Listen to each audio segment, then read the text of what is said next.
இறைவன் படைத்த உலகை எல்லாம் மனிதன் ஆளுகின்றான். மனிதன் படித்த சிலையில் எல்லாம் இறைவன் வாழுகின்றான். இறைவன் வாழுகின்றான். இறைவன் படைத்த உலகை எல்லாம் மனிதன் ஆளுகின்றான். மனிதன் படித்த சிலையில் எல்லாம் இறைவன் வாழுகின்றான். இறைவன் வாழுகின்றான்.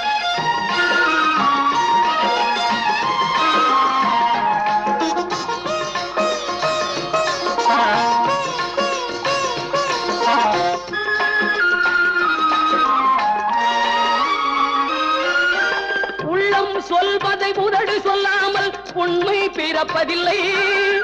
உள்ளம் சொல்